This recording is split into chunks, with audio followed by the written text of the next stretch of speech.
नमस्कार मित्रांनो, स्वागत आहे तुमचं आताच्या ब्रेकिंग न्यूजमध्ये। मित्रांनो, बारामती परिसराचं गेल्या काही वर्षांमध्ये वेगाने झालेलं नागरीकरण, रस्ते वाहतुकीवरील वाढलेला ताण आणि वाहतूक कोंडीमुळे लागणारा वेळ आणि रस्ते वाहतुकीचा वाढलेला खर्च विचारात घेता बारामती पुणे बारामती या मार्गावरती रेल्वेने लोकल सेवा सुरू करावी अशी बारामतीकरांची अनेक वर्षांपासूनची मागणी आहे। बारामतीहून पुण्याला सकाळी आणि दुपारी रेल्वेची सेवा सध्या कार्यरत आहे। मात्र रेल्वेऐवजी मुंबईतील लोकलच्या धर्तीवरती वेगवान गाडी सुरू करण्याची मागणी जोर धरत आहे। सध्याच्या रेल्वेच्या प्रवासाला जवळपास 3.25 तासांहून अधिकचा काळ लागतो। हा वेळ 2 तासांवरती आणल्यास रेल्वे सेवा लोकप्रिय होईल आणि तसेच सर्व स्तरातील नागरिकांना वाटत आहे।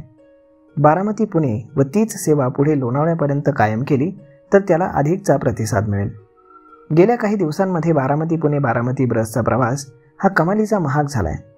नुकत्याच झालेल्या भाववाढीनंतर बारामती पुणे हिरकणीचं तिकीट हे 238 रुपये तर शिवशाही बसचं तिकीट हे 264 रुपये इतकं झालंय।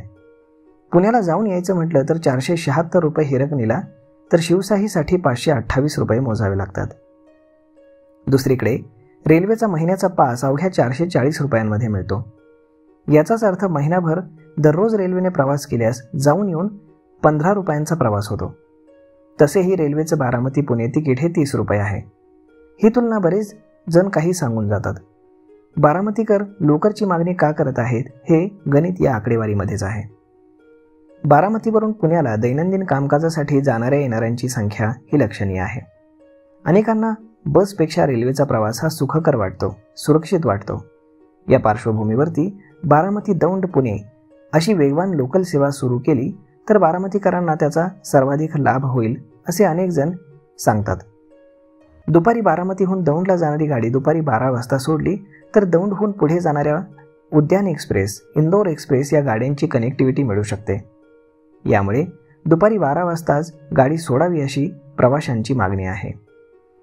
तर मग मित्रांनो, अशा पद्धतीनं बारामती पुणे लोकल सेवा सुरू केल्यास व्यापाऱ्यांना त्याचा सर्वाधिक फायदा होईल। प्रवास खर्चामध्ये बचत होण्यापासूनच रेल्वेमधनं सामानांना देखील शक्य होईल। वेळ कमी लागेल आणि रेल्वेला व्यापारी देखील प्राधान्य देतील आणि मुंबईला जोडणाऱ्या गाड्यांची कनेक्टिव्हिटी केल्यास त्याचा अधिक लाभ होईल। तर मग मित्रांनो, अशा पद्धतीनं बारामती आणि पुणे लोकल सेवा सुरू करण्याची बारामतीकरांची मागणी आहे। तर याला आता सरकार कसा प्रतिसाद देते हे पाहणं फार गरजेचं राहील। तर मग मित्रांनो, हा व्हिडिओ, ही माहिती तुम्हाला कशी वाटली हे तुम्ही आम्हाला कमेंट करून नक्कीच सांगा। आणि जर आवडली असेल तर आपल्या जवळच्या मित्रमंडळींसोबत देखील हा व्हिडिओ तुम्ही शेअर करायला विसरू नका। धन्यवाद।